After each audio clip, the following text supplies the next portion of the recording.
The water exploded around Ada Okafor as she dove into the infinity pool, her lifeguard instincts overriding every rational thought.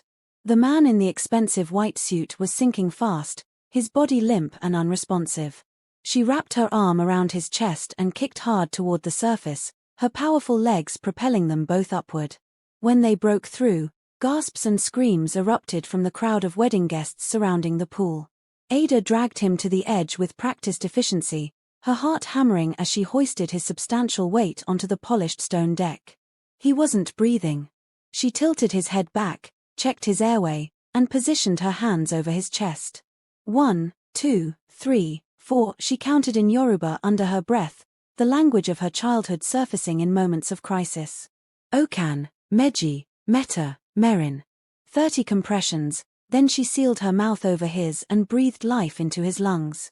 Come on, she thought desperately. Come on. His body jerked. Water erupted from his mouth as he coughed violently, his eyes snapping open. They were dark and intense, and they locked onto hers with an expression she couldn't quite read. Confusion, maybe. Or recognition. Angel, he whispered in English, his voice hoarse. Before Ada could respond, a woman in a champagne-colored cocktail dress pushed through the crowd. She was stunning, with perfect features and designer everything, from her Cartier bracelet to her Jimmy Choo heels. The woman dropped to her knees beside the man, her face a mask of concern that didn't quite reach her eyes. Min-Jun, oh my God, what happened? The woman's voice trembled, but Ada caught something underneath the worry. Something cold. As paramedics rushed over with a stretcher, Ada stepped back, her wet lifeguard uniform clinging to her skin. She watched the woman, the fiancée, she assumed, fuss over Min-Jun as they loaded him onto the gurney. Just before they wheeled him away, the woman turned and looked directly at Ada. Her lips moved, forming 2 words that only Ada could see, thank you. But the way she said it made Ada's blood run cold. It wasn't gratitude. It was something. Welcome back, Lineage. If you're here, it means you already know this channel doesn't do soft stories. Trust me. This one is dark, uncomfortable, and impossible to forget. Before we get into it, make sure you're subscribed and turn on notifications, because stories like this don't just entertain you, they stay with you. Something else entirely. 2 days later, Ada was in her tiny apartment in Itaewon, stirring a pot of jollof rice and trying to forget the strange encounter. Her phone buzzed with another notification. Apparently, someone had filmed the rescue and it had gone viral. #BlackMermaid was trending across Korean social media. Her younger sister Kyoma had already called 3 times from Lagos, alternating between pride and teasing. The knock on her door was unexpected. Ada wiped her hands on a dish towel and checked the peephole. The woman from the pool stood in the hallway, immaculate in a Chanel suit despite the late hour. Ada opened the door cautiously. Can I help you? Ada Okafor. It wasn't a question. The woman's smile was practiced and perfect. I'm Jessica Kim. We need to talk. Against her better judgment, Ada let her in. Jessica declined tea and got straight to business, perching on the edge of Ada's worn sofa like she was afraid it might contaminate her designer clothes. I'm going to tell you something that could get us both killed, Jessica said, her voice dropping to barely above a whisper. But first, I need you to understand that everything you think you know about that night is wrong. Ada crossed her arms. I know I saved a man from drowning. That's all I need to know. That man is Kang Min-Jun, heir to the Kang family empire. Jessica pulled out her phone and showed Ada a series of photos, news articles, police reports, surveillance footage. On the surface, they're tech moguls and real estate developers. In reality, they control half the organized crime in Seoul. Drugs through Busan port, human trafficking networks, weapons deals. The Kang family has more blood on their hands than you can imagine. Ada's stomach twisted. And his fiancée is sitting in front of you. Jessica's smile turned sharp. I'm NIS. National Intelligence Service. I've been embedded in the Kang organization for 18 months, and Min-Jun was supposed to die that night. The words hung in the air like a bomb. Ada felt her pulse quicken. You poisoned him. A rare compound that mimics cardiac arrest. Untraceable in standard toxicology screenings. His death would have triggered a power vacuum in the organization, giving us the opening we needed to dismantle the entire operation from within. Jessica leaned forward. But you saved him. And now he thinks you're his guardian angel sent from heaven. That's not my problem. Ada moved toward the door. I did my job. Whatever conspiracy you're running, I want no part of it. He wants to hire you. Jessica's words stopped Ada in her tracks. As his personal bodyguard. He's already spoken to his father about it. The offer is 50 million won per month, with accommodations at the family estate. You'd be one of the few people with unrestricted access to him. Ada turned slowly. And you want me to spy on him? I want you to help me finish what we started. Jessica stood, her heels clicking on the cheap linoleum. Min-Jun isn't like the rest of his family.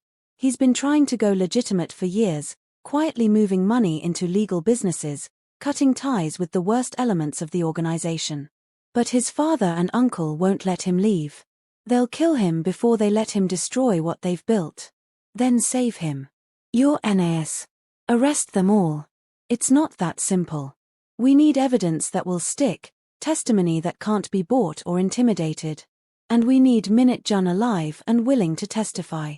Jessica pulled out a business card and pressed it into Ada's hand. Help me keep him safe while I gather what we need. 3 months. That's all I'm asking. Ada looked at the card, then at Jessica's carefully composed face. Why should I trust you? Because your visa expires in 19 days. Because you have 340,000 won in your bank account, barely enough for rent. Because the men who killed your fiancé in Lagos are still walking free, and deportation means going back to a country that couldn't protect the man you loved. Jessica's eyes softened slightly.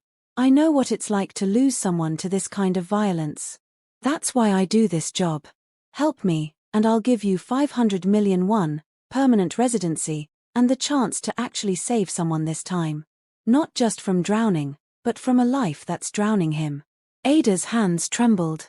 She thought of Tunde, bleeding out on a Lagos street while she pressed her hands uselessly against the wounds. She'd been a nurse then, before everything fell apart. Before she fled to Korea and rebuilt herself as a lifeguard, someone whose only job was to keep people from dying in the water because she couldn't keep them from dying on land. 3 months, Ada said quietly. And if I think you're lying to me, if I think you're using him or me for something worse than what you're claiming, I walk. Deal? Jessica extended her hand. Deal. The Kang estate was like something out of a historical drama, a sprawling complex of traditional Hanok architecture mixed with modern security features that Ada's trained eye caught immediately. Armed guards disguised as gardeners, cameras hidden in decorative eaves, pressure sensors in the stone pathways. This wasn't just a home. It was a fortress. A severe woman in a housekeeper's uniform led Ada through a series of courtyards to the main house, where Kang Daejung waited in a room that smelled of expensive wood and older money. Min-Jun's father was in his early 60s, distinguished in the way powerful men often are, with silver hair and eyes that missed nothing. Miss Okafor. He didn't rise or offer his hand. My son tells me you saved his life. He also tells me he wants you as his personal security. This is unusual. I understand, sir. Do you? Daejung gestured to a man standing in the corner, built like a tank with the bearing of military special forces. This is Han Sejin, head of our security detail. Former 707th Special Mission Battalion. Show him what you can do. It wasn't a request. Ada followed Sejin to a private training room, where he didn't waste time with pleasantries. He came at her hard and fast, testing her reflexes and training. But Ada had grown up in Lagos, where she'd learned dam boxing from her uncle, and years of swimming had given her core strength that most people underestimated. She used his momentum against him, swept his legs, and had him in a submission hold before he could recover. When they returned to Daejung's office, Sujin was limping slightly and Ada was barely winded. The old man's expression hadn't changed, but something flickered in his eyes that might have been respect. You'll stay in the West Wing. Your duties begin immediately. 50 million won per month, as my son requested. But understand this, Miss Okafor, if anything happens to Min-Jun while you're protecting him, your life becomes worthless. Do we have an understanding? Yes, sir. Good. My son is waiting for you in the garden. Ada found him by a koi pond, dressed casually in dark jeans and a simple black shirt that probably cost more than her entire wardrobe. Without the panic and chaos of the drowning, she could see him clearly. He was tall, at least 6'3", with the kind of face that would have made him a star if he'd chosen a different life. But it was his eyes that caught her, tired and haunted despite his young age. You came, he said, turning at the sound of her footsteps. You made it hard to say no. He smiled, but it didn't reach those sad eyes. My father can be persuasive. I hope he wasn't too intimidating. I've dealt with worse. I believe that. Min-Jun gestured to a stone bench. Sit with me. I want to talk before this becomes official. They sat, and for a moment neither spoke. The koi moved lazily through the water, oblivious to human complications. Why me? Ada asked finally. You have an entire security team. Why hire a lifeguard? Min-Jun was quiet for a long moment, watching the koi create ripples in the pond. When he finally spoke, his voice was soft, almost vulnerable. When I was drowning, there was a moment of clarity. Everything slowed down. I saw my mother's face. She died when I was 16. Car bomb meant for my father. She was collateral damage in a war she never wanted to be part of. He turned to look at Ada directly. In that moment underwater, I wasn't afraid. I was relieved. And then you pulled me up, and I saw your face, and I thought maybe the universe was giving me another chance. Not to live the life I've been living, but to finally do something that matters. Ada felt something shift in her chest. This wasn't the speech of a hardened criminal. This was a man in a cage, and he knew it. I chose you because you had no reason to save me, Min-Jun continued. You didn't know who I was or what I could offer you. You just saw someone drowning and jumped in without hesitation. That kind of instinct, that kind of courage, it's rare in my world. Everyone around me has an agenda. Everyone wants something. But you just wanted to save a life. And now you're paying me 50 million won a month. Doesn't that give me an agenda? Maybe. But at least it's honest. He stood, extending his hand. Train with me tomorrow morning. 5 a.m. I want to see if you're as good as Sujin claims. Ada took his hand, noting the calluses that spoke of martial arts training. I'll be there. Good. And Ada. He held her hand a moment longer than necessary. Thank you. For saving my life. I know I already said it, but I mean it. That night, in her new quarters, a suite larger than her entire apartment had been, Ada couldn't sleep. She kept replaying the conversation with Min-Jun, trying to reconcile the man by the koi pond with the heir to a criminal empire. Jessica had said he wanted out, and Ada believed it. But wanting out and getting out were two very different things. Her phone buzzed. A text from Jessica. How was day one? Ada typed back, "He's not what I expected." 3 dots appeared, then disappeared, then appeared again. Finally, that's what makes this complicated. Don't get attached. It only makes it harder. Ada didn't respond. She turned off her phone and stared at the ceiling, wondering what she'd really gotten herself into. The next morning came too early. Ada found Min-Jun in a private dojo on the estate, already warming up. He moved through taekwondo forms with precision and grace, his body a weapon honed by years of discipline. When he noticed her, he stopped and bowed slightly. Ready? He asked. Always. They sparred for an hour, and Ada was surprised to find herself enjoying it. Min-Jun was skilled but not arrogant, adapting to her style rather than trying to overpower her. When they finally called a break, both were breathing hard and smiling. You're good, he said, wiping sweat from his face with a towel. Sujin said you used some kind of boxing he'd never seen before. Damn. Nigerian martial art. My uncle taught me when I was 12. Teach me. Now. Why not? I should know how to defend myself the way you do. Besides, I'm tired of only knowing Korean and Japanese fighting styles. Expand my horizons. So Ada taught him the basics of Dam, the traditional boxing style from her homeland. She showed him the wrapped lead hand, the spear hand technique, how to use angular movement and explosive power. Min-Jun picked it up quickly, his body memory from years of martial arts training making him an apt student. "Your uncle must have been a good teacher," he said after landing a decent combination. "He was the best. He died 3 years ago. Heart attack." Ada didn't mention that the stress of Tunde's murder investigation had probably contributed to it. Some stories were too heavy to share before trust was established. "I'm sorry." Min-Jun's expression was genuine. "Loss is a language we both speak, I think." Before Ada could respond, the dojo door opened. Jessica entered, immaculate in a pale blue dress, playing the role of doting fiancée perfectly. She smiled at Min-Jun with what looked like genuine affection, then turned to Ada with polite curiosity. "I heard we have a new addition to the family.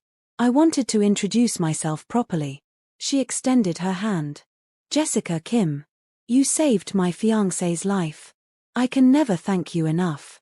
Ada shook her hand, feeling the slight pressure of Jessica's grip, a reminder that they were playing a dangerous game. "Just doing my job. Still, we're grateful. Min-Jun has been talking about you non-stop." Jessica moved to Min-Jun's side, wiping sweat from his temple with practiced intimacy. "Come to dinner tonight, Ada. I want to get to know the woman who's going to be spending so much time with my future husband." It wasn't a request.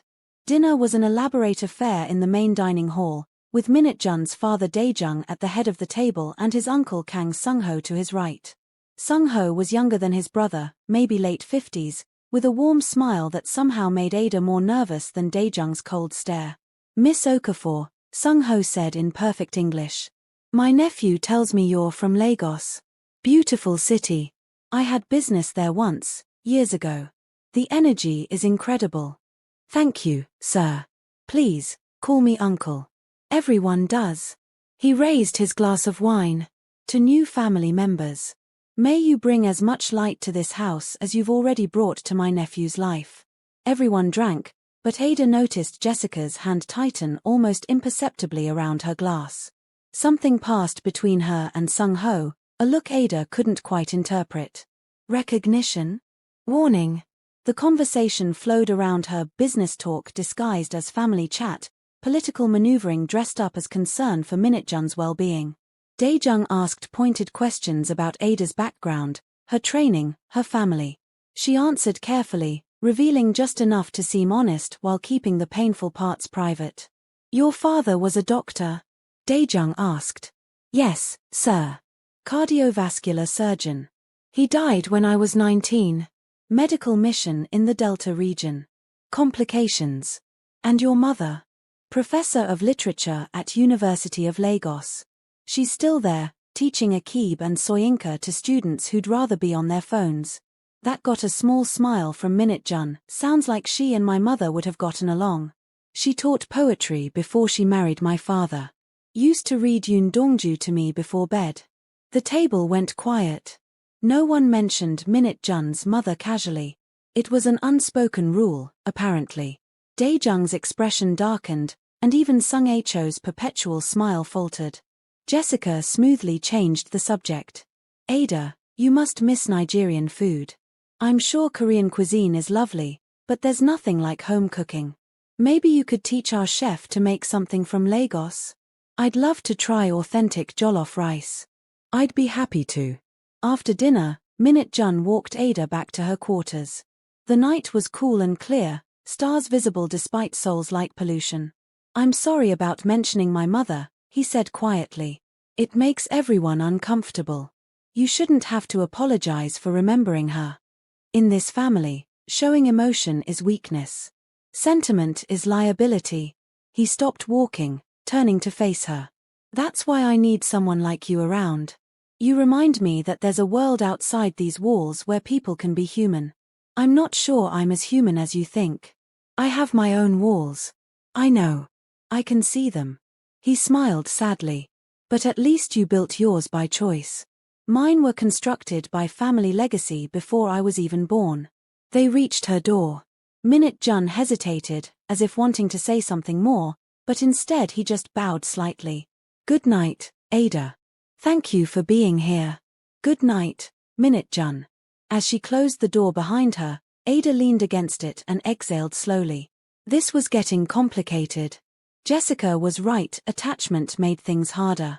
But how do you not get attached to someone you're supposed to protect, someone who looks at you like you might be the key to their salvation? Her phone buzzed. Jessica, we need to talk. Garden. Midnight. Ada checked the time. 2 hours. She used them to explore her suite more carefully, finding the listening devices she'd suspected were there. 3 of them, professionally placed. She left them alone, disabling them would raise suspicion. Instead, she turned on music and took a long shower, washing away the tension of the evening. At midnight, she slipped out through a service entrance she'd mapped earlier. The garden was vast and maze-like, but Jessica had given her specific coordinates. Ada found her waiting by a statue of a dragon, cigarette in hand despite her otherwise pristine image. "You smoke?" Ada asked. "Only when I'm stressed." "Sit." Jessica gestured to a bench hidden from the main house by carefully cultivated hedges. "We have a problem." "What kind of problem?" "I ran backgrounds on everyone who had access to Min-Jun the night of the party. The poison should have been undetectable, but someone in the catering staff was running a side business. They kept detailed records of everything they served and to whom. If anyone looks close enough, they'll trace it back to me." Ada's blood went cold. "How long do we have?" "Maybe a week before Sung Cho's people find it. He's been investigating the drowning incident. Claims he wants to make sure there wasn't foul play." Jessica laughed bitterly. "Ironic, isn't it? So what's the plan?" Jessica took a long drag of her cigarette. "We move up the timeline. Instead of 3 months, we have 3 weeks. I need you to get close to Min-Jun, I mean really close. Make him trust you completely. Get him to open up about the family business, about his father's operations. Anything we can use as evidence. You want me to betray him. I want you to save him. There's a difference." "Is there?" Ada stood, anger rising. "You said he's trying to go legitimate. So why do we need evidence against him? Why not just help him leave?" "Because his father won't let him leave alive, and we can't protect him without taking down the whole organization. This is the only way, Ada. Trust me. Trust you. I barely know you. For all I know, you're playing me just like you're playing everyone else in this house." Jessica's face hardened. "You want to know why I do this? My sister was trafficked through a Kang operation when she was 16. Promised a modeling contract in Seoul, ended up in a brothel in Gangnam. By the time we found her, she'd been there for 8 months. She killed herself a year later. So yes, I'm playing a role. Yes, I'm manipulating people. But I'm doing it to destroy the men who destroy lives. Don't you dare question my motives." Ada sat back down slowly. "I'm sorry." "Don't be sorry. Just do your job. Get close to Min-Jun, make him trust you. And when the time comes, help me get him out of here alive. That's all I'm asking. And if I can't? If getting close to him compromises the mission?" Jessica met her eyes. "Then you'll have to choose between saving one man and stopping an organization that's ruined thousands of lives. I hope you're ready to make that choice if it comes to it." The next 2 weeks passed in a blur of training sessions, family dinners, and late-night conversations with Min-Jun that felt increasingly dangerous. Ada found herself learning more about him than she'd intended: his love for old poetry, his secret hobby of painting landscapes he'd never visited, his dream of opening a legitimate art gallery where young Korean artists could showcase their work without corporate sponsorship. He was nothing like what she'd expected when Jessica first recruited her. He was kind, thoughtful, and deeply aware of the harm his family had caused. During their morning training sessions, he'd talk about the businesses he'd secretly started to help families transition away from Kang Enterprises, a construction company that only hired ex-gang members, a restaurant chain that employed women trying to escape trafficking situations, a scholarship fund for children from Itaewon's poorest neighborhoods. "My father thinks I'm wasting money on charity projects," Min-Jun said one morning as they cooled down after sparring. "He doesn't know I'm building an exit strategy. Every legitimate business I create is one less reason for me to stay in this life." "How long have you been planning this?" Ada asked, genuinely curious. "Since my mother died. I was 16, and I remember standing at her funeral thinking that I had two choices: become exactly like my father and uncle, or find a way to honor her memory by being different. He smiled sadly. She used to say that the measure of a man isn't what he inherits, but what he builds with his own hands. So I've been building. Slowly. Carefully. For 16 years. And Jessica? Does she know about all this? Min-Jun's expression shifted, something guarded entering his eyes. Jessica is complicated. We've been together for 4 years, engaged for 1. She knows I want out, but I don't think she understands how serious I am. She's very invested in the image of being Mrs. Kang Min-Jun. The status, the power, the wealth. Sometimes I wonder if she'd still love me if I was just a regular person. Ada felt something twist in her chest. Jessica was playing him, had been playing him for years, and he had no idea. Or did he? There were moments when Min-Jun looked at Jessica with something that wasn't quite love, more like sadness or resignation. Maybe he knew more than he let on. What about you? Min-Jun asked, pulling Ada from her thoughts. You've been here 2 weeks and I still know almost nothing about your past. You mentioned your fiancé died. Was it recent? Ada tensed. This was the story she'd told Jessica to use for the background check, close enough to the truth to be believable, vague enough to hide the worst parts. 3 years ago. Business deal went wrong. He was in import-export. Got caught between rival groups and paid the price. I'm sorry. That must have been devastating. It was. For a long time, I blamed myself. I was a nurse before I became a lifeguard. I was there when he died, trying to stop the bleeding, and I couldn't. I failed him. Her voice cracked despite her best efforts. So I ran. Came to Korea, became a lifeguard. Changed careers to something where the stakes were lower, where I couldn't fail people the same way. Min-Jun reached out and took her hand gently. Ada, you didn't fail him. Sometimes we can't save people no matter how hard we try. That doesn't make us failures. It makes us human. She looked at their joined hands, at his face so open and earnest, and felt the walls she'd carefully constructed beginning to crack. This was dangerous. This was exactly what Jessica had warned her against. But God, it felt good to be seen by someone, to have someone understand the weight she'd been carrying alone for so long. Thank you, she whispered. They sat like that for a moment too long, hands clasped, something shifting between them that neither acknowledged out loud.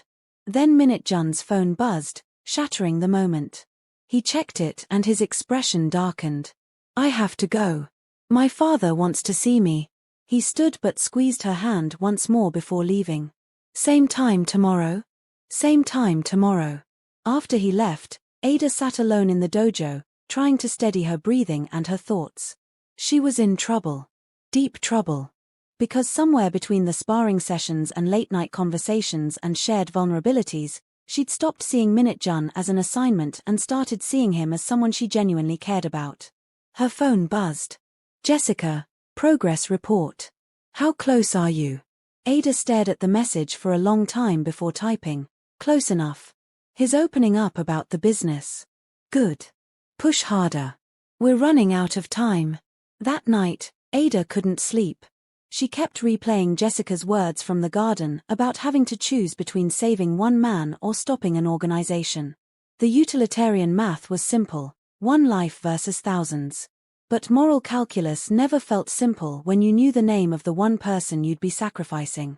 Around 2 a.m., she gave up on sleep and went to the estate's library, a massive room filled with Korean and English books. She was browsing the poetry section when she heard footsteps. Min-Jun appeared in the doorway, also clearly unable to sleep. We have to stop meeting like this, he said with a tired smile. People will talk. Let them talk. What are they going to say? That the bodyguard and her client both suffer from insomnia? He laughed softly and joined her by the shelves. Can I show you something? It's private, and technically I'm not supposed to share it, but I trust you. Ada followed him through a hidden door behind a bookshelf. Of course there was a hidden door, into a small studio. The walls were covered with paintings, dozens of them, all depicting places Ada recognized from her research on Min-Jun's legitimate businesses. The restaurant in Hongdae. the construction site in Gangnam, the scholarship office in Itaewon.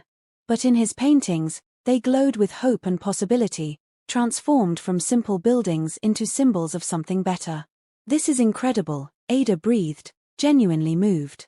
Min-Jun, these are beautiful. They're my escape. When everything feels too heavy, I come here and paint the world I want to build instead of the one I inherited. He picked up a brush, turning it over in his hands. My mother painted. She's the one who taught me. After she died, I stopped for years. But then I started the first legitimate business and I needed a way to process it all, to remind myself why I was doing this. You're not just trying to escape. You're trying to create something good. Is that naive? He looked at her with those tired. Pause for a second. I need to know what you would do here. Drop your thoughts in the comments. And if this story has you hooked, tap the like button and share with family and friends so I know to keep bringing you stories like this. Haunted eyes. My uncle thinks I'm wasting time and money. My father thinks I'm weak. Jessica thinks I'm idealistic to the point of delusion. Maybe they're all right. Ada stepped closer to him. Or maybe they're all wrong. Maybe trying to be better than what you were raised to be is the bravest thing you could possibly do. Min-Jun looked at her with an intensity that made her breath catch. Do you really believe that? I do. He set down the brush and took a step toward her. They were close now, close enough that Ada could see the flecks of gold in his dark eyes, close enough to feel the heat radiating from his skin. The air between them felt charged with something dangerous and inevitable. Ada, I need to tell you something. His voice was low, almost a whisper. I know Jessica isn't who she claims to be. I've known for months. Ada's heart stopped. What? I hired a private investigator. Found out she's been working with someone in my family, planning something. I don't know all the details yet, but I know she's not really in love with me. Maybe she never was. He ran a hand through his hair, frustrated. The wedding is in 1 week, and I've been trying to figure out how to stop it without tipping off whoever she's working with. Why are you telling me this? Because you're the only person in this house I trust completely. Because I think maybe you were sent to save my life in more ways than one. He took her hands in his. I have a plan to fake my death at the wedding. There's a chemist who developed a serum that can stop my heart for 90 seconds, long enough to convince everyone I'm dead. I'll wake up in the ambulance with my lawyer and documented evidence against my father and uncle.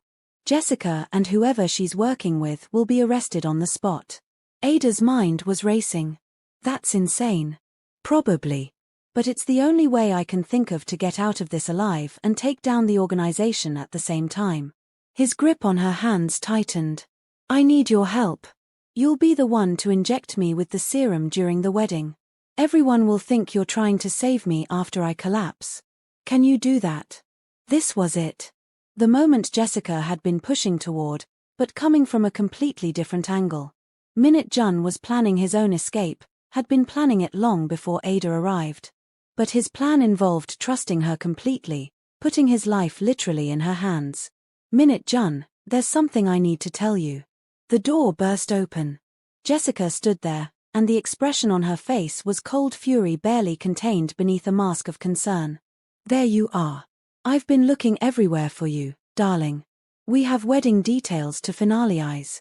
She looked at Ada and Min-Jun's joined hands, at how close they were standing, and something dangerous flashed in her eyes before she schooled her expression back to pleasant neutrality.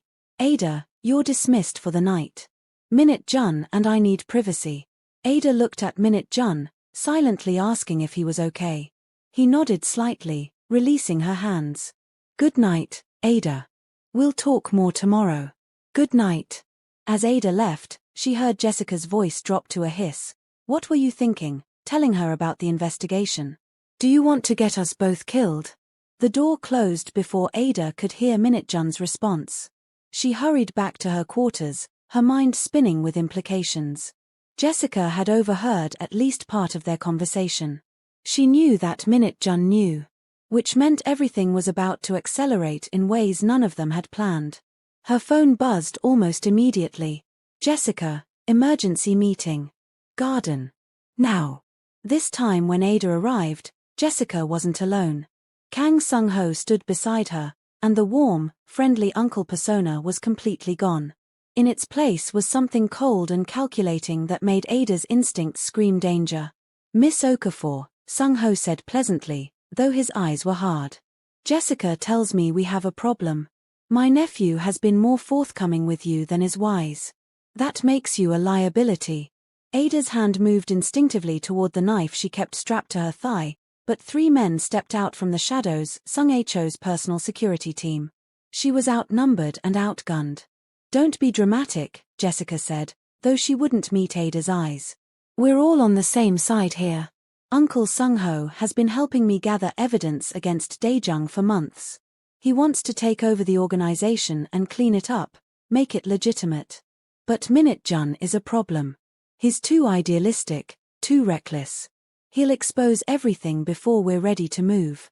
Ada's stomach dropped as the pieces clicked into place. "You're not NIS. You never were." "I was." Past tense. "I went rogue when I realized I could accomplish more working from inside." Jessica finally looked at her. "The story about my sister was true. But the plan isn't to destroy the Kang family, it's to take it over and redirect it. Sung-Ho will replace Daejung, I'll marry Min-Jun and inherit his portion of the empire, and together we'll transform it into something that does actual good. By killing Min-Jun? By making him irrelevant. The serum he told you about? It's real. But we're going to use it differently. You'll inject him at the wedding like he asked, but he won't wake up in an ambulance. He'll wake up in a secure facility where he'll stay until we've consolidated power. Then we'll release him with enough money to live comfortably somewhere far away. He gets his freedom, we get control of the organization. Everyone wins. Except he doesn't get a choice." Sung-Ho stepped forward. "My nephew is brilliant but naive. He thinks he can dismantle decades of infrastructure with charity projects and good intentions. What he doesn't understand is that the Kang Empire serves a purpose. It's a necessary evil that keeps chaos in check. Without us, rival organizations would tear Seoul apart fighting over territory. With us, with proper leadership, we can minimize harm while maintaining order." "That's not for you to decide," Ada said, her voice hard. "Min-Jun has the right to choose his own path. And he will. Just not the path he's currently on." Jessica pulled out a gun, not pointing it at Ada but making its presence known. "You have a choice, Ada. Help us execute this plan and collect your 500 million won plus permanent residency. Or refuse and become a loose end that we can't afford to leave untied." Ada looked between them, calculating her options. 3 armed men, plus Jessica with a gun, plus Sung-Ho who was probably armed as well. She could maybe take 2 of them before they got her, but not all 5. And even if she could, then what? Run to Min-Jun and tell him everything? Get them both killed? "I need time to think," she said carefully.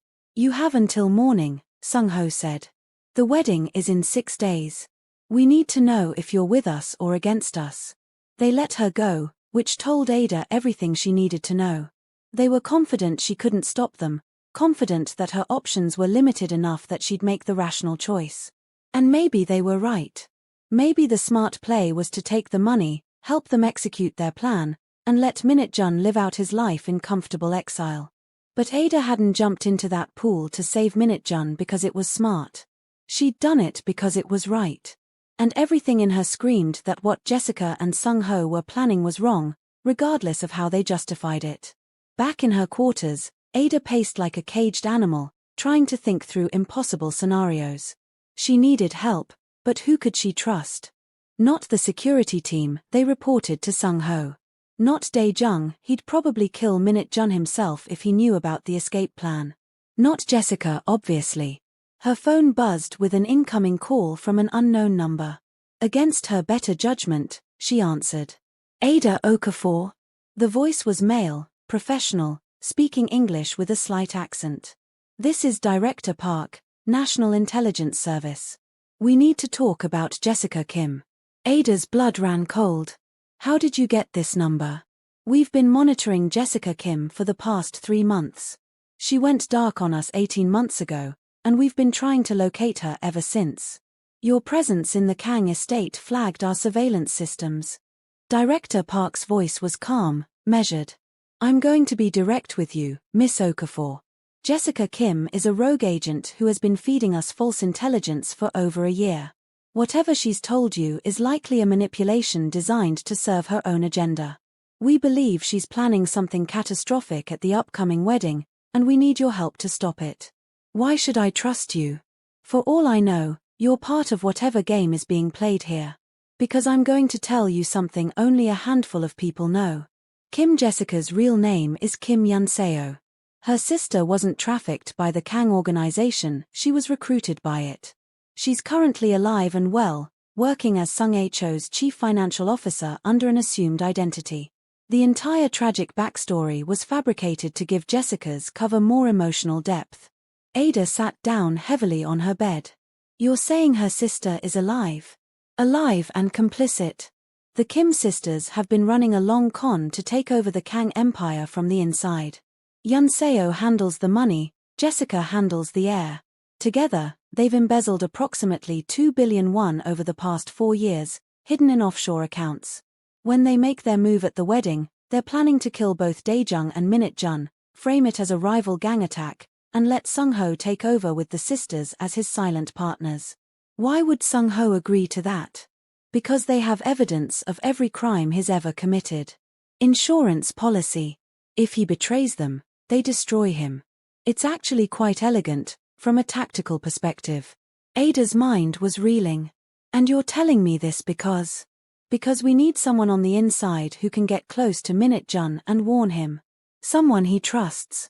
Our intelligence suggests that's you, Miss Okafor. You've spent more time with him in the past 2 weeks than anyone outside his immediate family. He trusts you. What do you want me to do? Tell him everything. Show him this. Director Park sent a file to her phone, encrypted documents, surveillance photos, financial records. Everything he just told her, backed up with hard evidence. Help him survive the wedding, and we'll extract both of you safely. You have my word. The word of a spy. That's comforting. Park actually laughed. Fair enough. But consider this. What do you have to lose? If you do nothing, Min-Jun dies at his wedding and you become a loose end for Jessica and Sung-ho to eliminate. If you help us, there's at least a chance you both survive. The math seems simple to me. He hung up before Ada could respond. She stared at her phone, at the encrypted file Director Park had sent, and felt the weight of impossible choices pressing down on her. She'd come to Korea to escape violence and had somehow walked straight into the center of it. The universe, it seemed, had a sense of irony. A soft knock at her door made her jump. She grabbed her knife and approached cautiously. Who is it? It's me. Min-Jun's voice was barely audible through the door. Please, Ada. I need to talk to you. She opened the door. He looked terrible, dark circles under his eyes, hair disheveled, still wearing the same clothes from earlier. He pushed into the room and closed the door behind him, checking the hallway before he spoke. Jessica is planning to kill me at the wedding, he said without preamble. I overheard her talking to my uncle after you left. They're working together. They have been for years. I know. I just found out. Ada made a decision. She showed him her phone, the file from Director Park. Read this.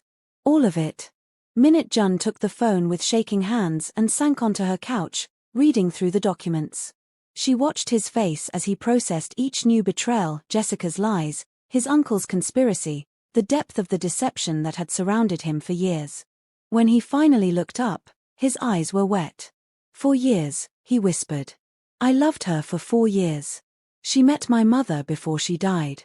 I introduced her to my friends, brought her into my life, shared my dreams with her. And it was all a lie. Ada sat beside him, close but not touching. I'm sorry. The worst part is I'm not even surprised. Some part of me always knew she didn't love me, not really. I just didn't want to believe it because then I'd have to admit that I've been completely alone this entire time, surrounded by people who only see me as a commodity or an obstacle. He laughed bitterly. Pathetic, right? It's not pathetic. It's human. We all want to believe we matter to someone. Min-Jun turned to look at her, his eyes searching her face. Do I matter to you, Ada? as more than just an assignment or a job. The question hung in the air between them, heavy with implications. Ada knew she should lie, should maintain professional distance, should protect herself from the inevitable pain of caring about someone in this impossible situation. But she'd spent 3 years building walls around her heart, and Min-Jun had somehow found a way through them without even trying. "Yes," she said quietly. "You matter to me." He closed his eyes, a single tear sliding down his cheek. "I don't deserve your kindness. Stop it. Stop talking like you're worthless because of the family you were born into. You've spent 16 years trying to be better, to build something good. That matters. You matter." Min-Jun opened his eyes and looked at her with such raw vulnerability that Ada felt her heart break a little. Then he was leaning forward, and she was meeting him halfway, and they were kissing with the desperate intensity of two people who knew they might not survive the week. When they finally pulled apart, both breathing hard, Min-Jun rested his forehead against hers. "I'm scared," he admitted. "Not of dying. Of finally having something real and losing it before I even get to fully experience it. Then let's make sure we both survive." Ada pulled back just enough to look him in the eye. "Director Park said he'd extract us both if we can make it through the wedding. We need a new plan. One that doesn't involve you injecting yourself with experimental serums or trusting people who want you dead. What did you have in mind?" They spent the next 3 hours planning. Ada laid out everything she knew: Jessica's alliance with Sung-ho, the embezzled money, the planned assassination, the existence of Jessica's very much alive sister. Min-Jun contributed his knowledge of the estate's security systems, his father's routine, the wedding venue's layout. Together, they crafted a plan that was equal parts desperate and brilliant. The key was misdirection. Jessica and Sung-ho expected Min-Jun to go through with his fake death plan. So they'd let them think that's what was happening, right up until the moment it wasn't. "There's one problem," Min-Jun said as dawn began to lighten the sky outside Ada's window. "My father. If we take down Sung-ho and Jessica without dealing with him, we'll just be trading one monster for another. Director Park said they have evidence against your uncle. Surely they have evidence against your father too?" "They probably do. But my father has protected himself well. Any evidence would be circumstantial at best, not enough to guarantee a conviction." Min-Jun stood and walked to the window, watching the sunrise. "There's another way. But you're not going to like it. Try me." I confront him. Tell him everything about Sung-ho and Jessica's plan. My father's many things, but he's not stupid. He'll see the betrayal for what it is, and he'll help us stop them. Then, once Sung-ho is dealt with, I'll give my testimony to the NIS about my father's crimes. He'll go to prison, but at least he'll be alive. You'd betray your own father. Min-Jun turned to face her. My father killed my mother, Ada. Not directly, but his choices, his lifestyle, his enemies, they're the reason she died. I've spent 16 years trying to honor her memory by being different from him. Maybe the final step is making sure he faces consequences for his actions. There was steel in his voice, a determination Ada hadn't heard before. This wasn't the sad, trapped man she'd met 2 weeks ago. This was someone who'd finally decided to stop running from his problems and face them head-on. "Okay," she said. "Let's do it. But we do it smart, and we do it together. No more secrets, no more solo heroics. Deal? Deal." He crossed the room and took her hands. "Thank you, Ada. For everything. For saving my life that first time, and for saving it again now in ways that matter so much more. We're not safe yet. Save the gratitude for when we're both alive and far away from here." He smiled, and for the first time since she'd met him, it reached his eyes. "Where should we go? After all this is over? I've always wanted to see Jeju Island properly. Not the resort where I worked, but the real island. The beaches and villages and volcanic caves. Then that's where we'll go. I'll take you to every beautiful spot on the island, and we'll pretend to be normal people for a while. Maybe we'll even figure out how to actually be normal people. I'd like that." They spent 1 more hour refining their plan, then Min-Jun slipped back to his own quarters before the household staff began their morning routines. Ada tried to sleep but couldn't, her mind too wired with adrenaline and fear and something that felt dangerously close to hope. The next 5 days passed in a blur. Ada and Min-Jun trained together as usual, maintaining the appearance of normalcy while secretly preparing for the wedding confrontation. Ada met with Director Park twice, coordinating the NIS response and extraction plan. Min-Jun had a brutal conversation with his father that Ada wasn't present for, but afterwards Dae-jung looked at her with something approaching respect, and the security around Sung-ho suddenly intensified. Jessica noticed the shift but couldn't pinpoint its source. She cornered Ada twice, trying to confirm her cooperation, and both times Ada played her role perfectly, the mercenary bodyguard who'd chosen money over morality. It was easier than she'd expected to lie to Jessica now that she knew the full extent of her deception. The night before the wedding, Ada stood in her quarters staring at the dress she was supposed to wear, elegant and professional, chosen to blend into the background of the ceremony. Her phone buzzed with a text from Min-Jun, "Can't sleep. Meet me in the garden." She found him by the koi pond where they'd first really talked. He looked impossibly handsome in the moonlight, and impossibly young. Just a man who wanted to be free, who'd spent his whole life trapped by circumstances beyond his control. "Tomorrow could be the last day of my old life," he said as she joined him.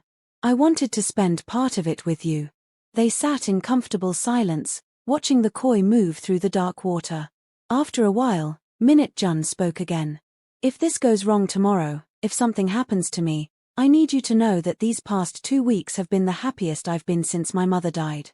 You gave me hope that maybe I could have a different life. Thank you for that. Nothing is going to go wrong. We've planned for every contingency." "I know. But still." He took her hand. "I'm glad the universe sent you to save me, Ada Okafor. You're exactly the kind of angel I needed." The wedding day arrived with perfect weather, as if even nature was mocking the tragedy about to unfold. Ada dressed carefully, checking her concealed weapons 3 times. Director Park's extraction team was in position disguised as catering staff. Dae-jung's security had Sung-ho surrounded without him realizing it. Everything was set. The ceremony was being held at the Schiller Hotel's Grand Ballroom, 500 guests in attendance. Ada took her position near the altar, close enough to intervene if needed but far enough not to disrupt the ceremony. She watched Jessica walk down the aisle in her Vera Wang gown, the picture of bridal perfection, and marveled at how good her acting was. If Ada didn't know the truth, she'd believe Jessica was actually happy. Min-Jun stood at the altar looking calm and composed, but Ada could see the tension in his shoulders. Their eyes met across the room, and he gave her the slightest nod. It was time. The ceremony progressed through its early stages. Vows were about to be exchanged when Min-Jun suddenly raised his hand. "I'm sorry, but I can't do this." The crowd gasped. Jessica's perfect mask slipped for just a second, revealing fury beneath. "Min-Jun, what are you?" "I know everything, Jessica. About you and my uncle, about the embezzled money, about the plan to kill me and my father today. It's over." Chaos erupted. Sung-Ho's security team moved toward Min-Jun, but Dae-jung's men were faster. Director Park and his NIS agents revealed themselves, weapons drawn. Jessica tried to run but Ada was already moving, catching her before she made it 3 steps. Gunshots rang out. Someone screamed. Ada felt a burning pain in her shoulder but ignored it, keeping Jessica pinned until NIS agents could take over. She looked around frantically for Min-Jun and found him on the ground, Dae-jung standing over him protectively, his own weapon drawn. For one terrible moment, Ada thought they'd failed. Then Min-Jun sat up, winded but alive, and looked at her with relief and something that looked like love. The next hour was a blur of arrests and statements and paramedics. Ada's shoulder wound was superficial, grazed by a bullet from one of Sung-Ho's men. Jessica and Sung-Ho were both taken into custody, along with a dozen other conspirators. Dae-jung was also arrested, though Min-Jun had negotiated terms that would keep him in a minimum security facility rather than a maximum security prison. Finally, as the sun set over Seoul, Ada and Min-Jun sat in the back of an NIS vehicle being driven to a safe house. They were both exhausted, both wounded in various ways, both alive. "We did it," Min-Jun said wonderingly. "We actually survived." "Barely." still counts. He took her hand carefully, mindful of her injured shoulder. So, Jeju Island? Not yet. You have testimony to give, and I have about 1,000 forms to fill out for permanent residency. But after that? She smiled. Yes. Jeju Island. Just two normal people trying to figure out what normal looks like. I like the sound of that. 3 months later, Ada stood on a beach in Jeju, teaching swimming lessons to a group of children from Seoul. Min-Jun was opening his art gallery next week, featuring young Korean artists who'd never had a chance to showcase their work. They were living in a small house with a view of the ocean, and for the first time in years, neither of them was running from anything. Min-Jun appeared behind her as the children's lesson ended, wrapping his arms around her waist. How was class? Good. That one girl, Ji-woo, she's going to be competitive swimmer one day. Mark my words. I believe you. You have a gift for seeing potential in people. Ada leaned back against him, feeling safe and content in a way she'd never expected to feel again. So do you. You saw potential in yourself when everyone else just saw a criminal legacy. We saved each other, Ada. That's what matters. As the sun set over the water, painting the sky in shades of orange and pink, Ada thought about the day she'd jumped into that infinity pool to save a drowning stranger. She'd thought she was saving a life. She hadn't realized she was saving her own. I love you, she said, the words coming easily now after months of saying them. I love you too, Min-Jun replied. Thank you for jumping in. For saving me in every way that matters. They stood together on the beach, two people who'd been drowning in different ways, who'd found each other and decided to swim toward shore together. It wasn't the ending Ada had imagined when she first came to Korea. It was better. If you enjoyed this story and want to see more Afro-Korean content like this, please hit that subscribe button, drop a like, and comment below about what you'd like to see next. Your support means everything and helps us create more of these powerful stories. Part 2 is already in the works, because Jessica's story isn't quite finished. Trust me, you won't want to miss what happens next. Until then, remember, sometimes the person you save ends up saving you right back.